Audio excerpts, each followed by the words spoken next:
कोल्हापूर जिल्ह्याला दरवर्षी महापुराचा सामना करावा लागतोय।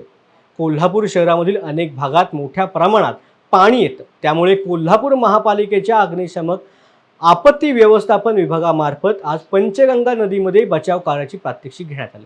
पावसाळ्यात पूर आल्यानंतर नागरिकांनी घराबाहेर कसं पडावं, नदीत बुडणाऱ्या व्यक्तींना कसं वाचवावं, पूर आणि पुराच्या परिस्थितीमध्ये स्वतःचा बचाव कसा करायचा यासह विविध प्रात्यक्षिक आज सादर करण्यात आली।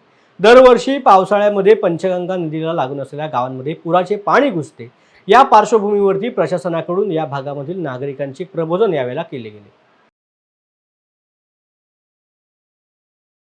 मॅडम, आज काय पाहणी केली? आगामी पावसाळ्याच्या दृष्टीने कशी तयारी आपत्ती व्यवस्थापन महापालिकेने केली? आज आपण आपला फायर फोर्सेसच्या वतीने पंचगंगा नदीला मॉक ड्रिल घेतलेले आहे आणि आपल्या पूर्ण फोर्सेस आणि आपलं सगळे जे मटेरियल्स आहे, बोटी आहे आणि बाकीच्या लाईटच्या व्यवस्था, आपला कटर्स आहे, ते सगळे एकदा पूर्णपणे चेक करून सगळे मशीन्स, सगळे इक्विपमेंट्स अद्ययावत आहे का आणि पूर्ण तयारी आपल्याला इन केस आपल्याला एक पूरसारखं परिस्थितीच्या समोर जावं लागलं तर महानगरपालिकेच्या वतीने, अग्निशमन विभागाच्या वतीने पूर्ण तयारी आहे हे चेक करायच्यासाठीच आपण आले होते आणि आम्ही सक्सेसफुली ते मॉक ड्रिल पूर्ण केलेले आहे आणि पूर्ण आपला दल आणि आपला कोल्हापूर महानगरपालिका आणि अग्निशमन विभाग पूर्णपणे असा काही आपत्कालीन परिस्थिती झालं तरी त्यांच्यासमोर जाण्यासाठी पूर्णपणे आम्ही सज्ज आहोत। नालेसफाई हा एक कळीचा मुद्दा दरवर्षी पावसाळ्यात ठरतो।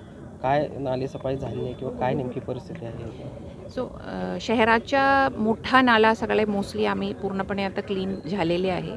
प्रामुख्याने जे 16 नाला आहे आणि मॅन्युअल क्लिनिंग पण बाकीच्या छोट्या नाल्यांच्या पण आता पण चालू आहे आणि ते पण आपण हा महिन्याच्या 31 पर्यंत आम्हाला 100% त्यांच्या पूर्णपणे आपल्याला क्लिनिंग होणार आहे।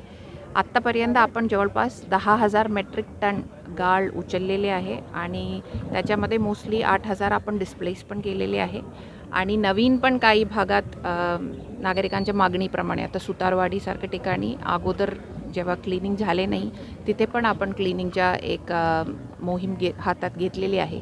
ह्याच्याशिवाय 74 आपल्याकडे बिल्डिंग्ज आहे जे म्हणजे डिसास्टर प्रोन आहे, त्यांच्या पण आपण ऑर्डर्स काढलेले आहे 4 विभागीय कार्यालयांना आणि त्याच्यामध्ये पण काही प्रमाणात आपण खाली उतरवण्याच्या पण आपण त्याच्यामध्ये कार्यवाही केलेली आहे।